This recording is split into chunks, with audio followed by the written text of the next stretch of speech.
Nobody saw it. Nobody saw the morning he got up at 4 and trained in a cold room while the rest of the world was still sleeping. Nobody saw the night he sat alone with a book instead of a screen. Not because it was easy, but because he had decided who he was becoming. Nobody saw the prayer he said in silence, the decision he made in private, the promise he kept to himself when breaking it would have cost him nothing, because no one was watching. Nobody saw any of it. And then, one day, everything changed. A door opened, an opportunity arrived. A moment came that required exactly the man he had been quietly becoming in all those unseen hours. And the people around him watched what happened and called it luck, called it a break, called it his moment finally arriving. They had no idea that the moment had been arriving for years. They had no idea that what looked like overnight success was the surface appearance of a depth that had been building in the dark for longer than they could imagine. That is the man this is about, the man who understood something the world around him forgot, that the work done in secret is the only work that actually builds something real, that the discipline practiced when no one is watching is the only discipline that can be trusted when everything is, that the man who needs an audience to perform is not actually performing. He is depending. And a man who depends on an audience to do his best work will never do his best work, because audiences disappear. And the man who built himself only in their presence has nothing left when they are gone. This is about the secret work, the invisible years, the building that no one photographed and no one even knew was happening, and what it produces in a man that nothing else can produce. There is a disease spreading through men right now that is more dangerous than laziness. Laziness is obvious. A man who is lazy knows it. He can feel the gap between what he is doing and what he should be doing. Laziness is uncomfortable enough to sometimes push a man into motion. The disease I am describing is more subtle than laziness. It looks like productivity. It looks like hustle. It looks like a man who is working hard and building something and putting in the hours. But it is none of those things. It is performance dressed as progress. It is the man who has confused showing the work with doing the work. You know this man. You may have been this man. The man who spends 20 minutes doing something and 40 minutes documenting it. Who trains and immediately films it. Who reads and immediately quotes it. Who prays and immediately posts about it. Who is building a life that looks impressive on the outside and is hollow on the inside, because every action has been shaped by the question, how does this look? Rather than the question, what does this build? That question, how does this look, is one of the most corrosive forces in a man's life, because it fundamentally reorients the purpose of every action away from what the action was actually for. Training is for building the body and the discipline. The moment it becomes primarily about how it looks, you are no longer training. You are performing. Reading is for building the mind. The moment it becomes primarily about appearing well read, you are no longer reading. You are curating an image. Prayer is for building a relationship with God. The moment it becomes something you do in public, to be seen doing it, Jesus told us plainly what it is. He said, "They have received their reward, the applause of other people. That is all they will get." And the applause of other people is a thin reward for a man who could have been building something that actually lasted. You are a man. That means the most important question about your work is never how it looks. It is what it produces, what it builds in you, what it leaves behind, what it makes of the man doing it. And those things are almost never visible in the moment of the doing. They are visible years later, when the man who was quietly building in secret steps into a moment that requires everything he built, and the world sees the result without having seen the process. Jesus sat on a hillside and gave a teaching that cut against everything the culture of his time expected. He was speaking to men who lived in a world of public religious performance, a world where the most respected men prayed loudly in the streets, gave their charity with fanfare, and fasted with visible expressions of suffering, so that no one missed the sacrifice they were making. These men were admired. They had reputation. They had the approval of the crowd. And Jesus looked at that system and said, "Do not be like them." He said, "When you give, do not let your left hand know what your right hand is doing, so that your giving may be in secret. And your Father, who sees in secret, will reward you. When you pray, go into your room and shut the door and pray to your Father who is in secret. And your Father who sees in secret will reward you. When you fast, anoint your head and wash your face, so that your fasting may not be seen by others, but by your Father who is in secret. And your Father who sees in secret will reward you." 3 times he said it. In secret. Your Father who sees in secret. The reward comes from the witness who sees what no one else sees. And that witness is the only witness whose verdict actually shapes what a man becomes. This is not a minor teaching tucked into a footnote. This is one of the central instructions Jesus gave about how a man should live his life. In secret, not to be hidden permanently. Not to become a man who never emerges, never contributes, never takes his place in the world. But to build in secret. To do the work in secret, to develop the character in secret, to make the relationship with God in secret, and then to trust that what is built in secret will surface in public in a way that no amount of public performance could have produced. The man who prays in secret, who gives in secret, who fasts in secret, who reads in secret, who builds in secret, that man is not building for the audience. He is building for something real. And what is built for something real lasts in a way that what is built for an audience never does. I want to tell you what actually happens to a man when he works without an audience for long enough. First, his motivation clarifies. When there is no external validation available, no likes, no comments, no nods of approval from anyone watching, the work has to justify itself by what it actually produces. And this is where most men fall away early, because they discover, in the absence of external reward, that they did not actually want the thing they said they wanted. They wanted the recognition that came with pursuing it. They wanted the identity of being the kind of man who does that thing. But the thing itself, the actual unglamorous, repetitive, unrewarded daily work of building something real, they did not want that. Not enough.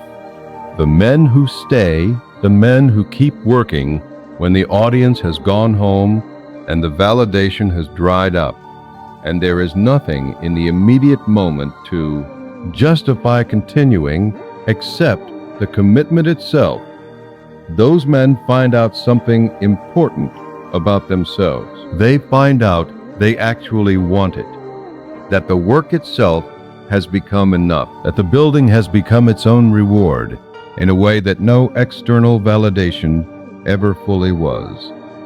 And a man whose motivation is internal is a different kind of man than a man whose motivation is external. He is uncontrollable in the best sense. You cannot stop him by taking away the audience, because the audience was never what was driving him.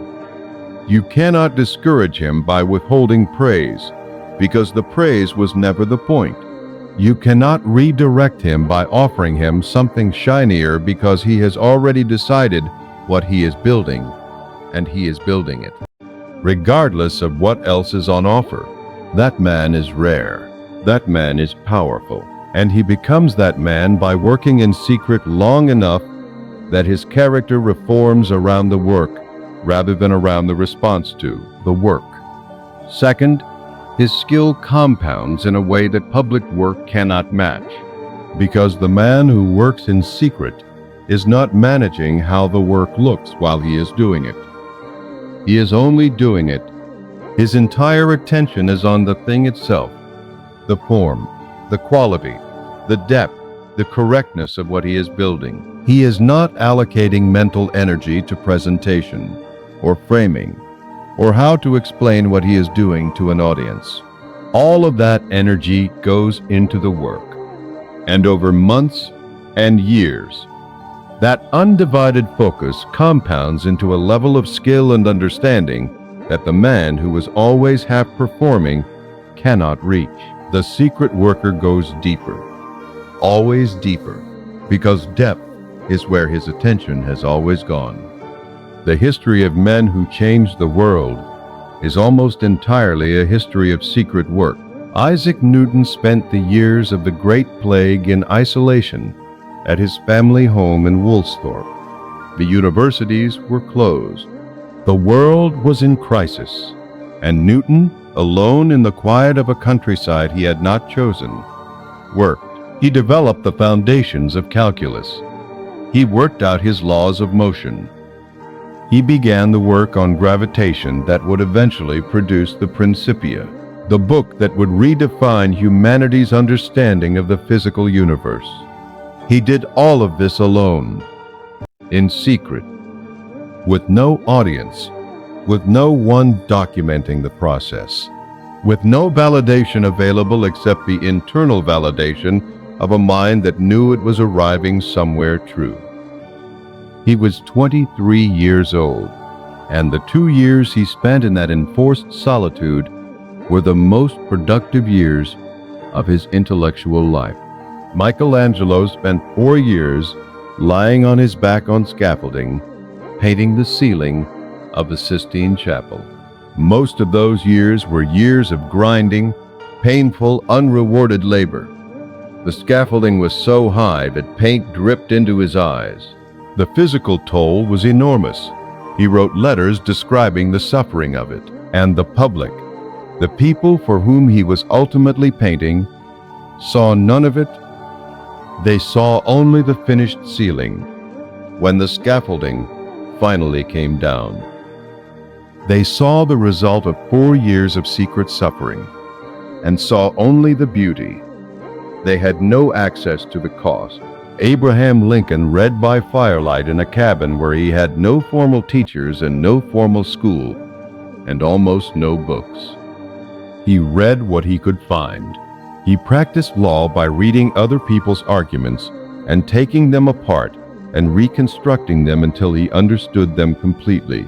He spent years, obscure years, years where nothing about his life looked like the prelude to greatness, building a mind and a character that would one day be required to hold a nation together in its worst crisis. And no one saw those years. No one was watching. There was no audience for the reading by firelight, the thinking alone, the quiet formation of a man who would one day become one of the most consequential leaders in history. The secret years. Always the secret years first. You are a man. That means the unglamorous, unwitnessed, unrewarded season you are in right now is not a detour from the story.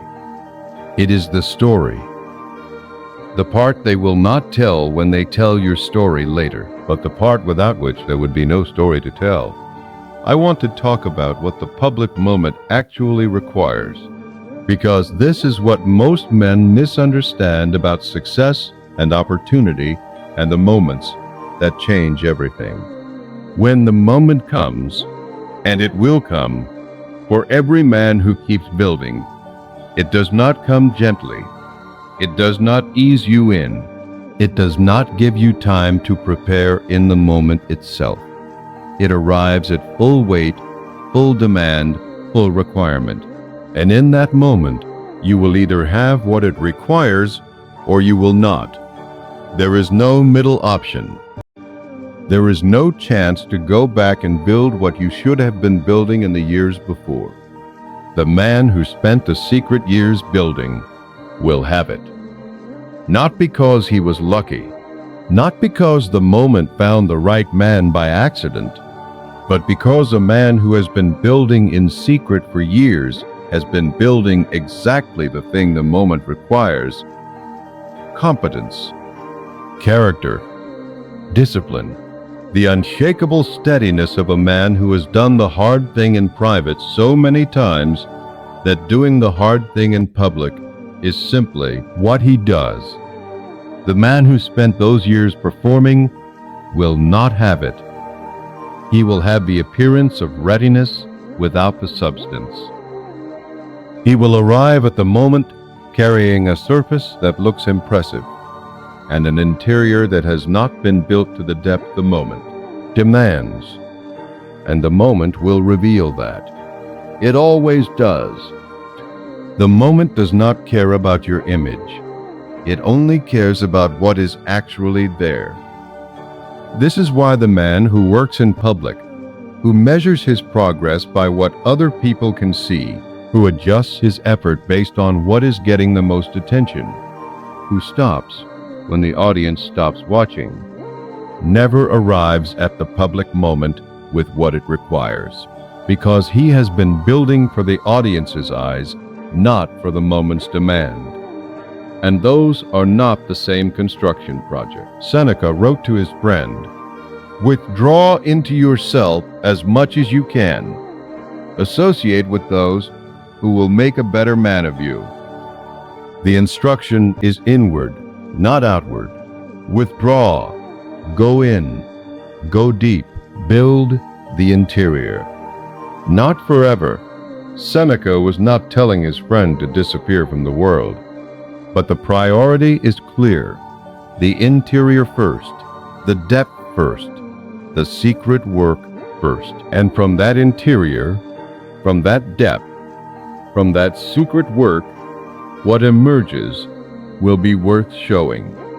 I want to speak directly to the man who has been working in secret for a long time and beginning to wonder whether it is working. The man who has been building quietly, faithfully, consistently, and looking around and seeing other men who are louder and more visible and apparently more successful, and feeling the doubt begin to form. Am I doing this wrong? Should I be showing more? Should I be louder? Is the secret work producing anything at all? I want to answer that question honestly. The secret work is producing something. It is producing it in the place where the most important production happens, inside the man doing the work. The discipline is compounding, the character is forming, the skill is deepening. The relationship with God built in private is growing roots that go deeper than any public religious performance could reach. It is working. It is just working in a place you cannot measure by external metrics. And the seed does not become a tree overnight. The tree that stands for 100 years spent years underground before it ever broke the surface. The root system that holds it against the storm was built in invisible darkness before there was anything to see above ground. And if you had dug up the seed 2 years in and looked at it and said, "Nothing is growing here," you would have been wrong. The growth was happening, just not in the direction you were looking. Stay. Keep building, not blindly. A man who is working hard in the wrong direction needs correction, not just persistence. But if the direction is right, if what you are building is genuinely worth building, if the work is real and the commitment is real, Stay. The emergence will come. It always comes for the man who does not quit before it does. The scripture says this: "Let us not grow weary in doing good, for in due season we will reap, if we do not give up." Due season, not your season, not the season you would choose if the timing were yours to choose. Due season, the season that is owed to the work when the work is complete enough to surface. And the only thing that prevents a man from reaching his due season is quitting before it arrives. Do not quit before it arrives. Now I want to describe what the emergence looks like. When the secret years have done what they were doing, and the man steps into the public moment that was always coming, it does not always look dramatic. It does not always arrive with fanfare or announcement. Often, it arrives quietly, a conversation that goes differently than it ever went before, because the man in the conversation is different than he ever was before. A decision made in a moment of pressure, with a steadiness that the man himself barely recognizes, because it is new, because the years of private discipline produced a calm that he could not have produced before. But sometimes it does arrive dramatically. Sometimes the door opens, and what is required on the other side of the door is exactly the thing that was being built in the secret. Years. And when that happens, the man who built in secret does not falter. He steps through, not with arrogance. The man who worked in secret has been humbled by too many private failures to arrive at his public moment with arrogance. He steps through with quiet confidence, with the settled, unperformed certainty of a man who knows what he has built and trusts it to hold. And the people watching that moment, the people who see only the public result and not the private process, they will not understand where it came from. They will not see the early mornings. They will not see the nights of reading and praying and failing and correcting and building again. They will see only the moment. And they will call it talent. They will call it natural ability. They will call it something given rather than something built. Let them. The man who built it knows the truth. He knows that what they are witnessing is not a gift. It is a return on a debt that the secret years spent a long time accumulating. And the payment is real, and it is his, and no one can take it from him, because it is not built on an image that can be destroyed by a bad review or a public failure or the changing of the crowd's opinion. It is built on the work, and the work was done in the quiet, in the dark, in the years when nobody was watching and nobody was clapping, and the only witness was the one who sees in secret and rewards openly. Here is what I want you to take from this. Stop measuring your progress by what other people can see. Stop evaluating the quality of your work by the size of the audience it is currently attracting. Stop adjusting the depth of your effort based on whether anyone is affirming it. Go deeper than anyone is asking you to go. Build better than anyone is requiring you to build. Pray more sincerely than anyone is watching you pray. Train harder than the results you can currently show would justify. Read further than your current level requires. Give more honestly than the situation demands. Do all of it in secret. Not forever secret. The emergence will come. But build in secret. Let the work be its own witness for now. Let the only audience be the one who sees in secret and will reward openly. Build for that audience. Work for that reward, because the reward that comes from that audience, the deep, lasting, real reward of a man who is actually becoming someone rather than just appearing to become someone. That reward does not fade when the crowd leaves. It does not diminish when the metrics drop. It does not collapse when the public moment passes. It is permanent in the way that only things built on truth are permanent. You are a man. That means your legacy is not what people saw you do. It is what you actually did. And what you actually did, in the quiet, in the dark, in the years when no one was watching, that is your true biography. That is the real record of your life, and it is being written right now in this moment in whatever you choose to do with the hours that no audience will ever see. Write something worth reading. Build something worth inheriting. Work in secret, and trust that what is built in secret never stays secret forever. God bless you. Thank you so much for the support in the comments section. I read all the comments, and it really inspires me to make this content more. Thank you so much. God bless us all.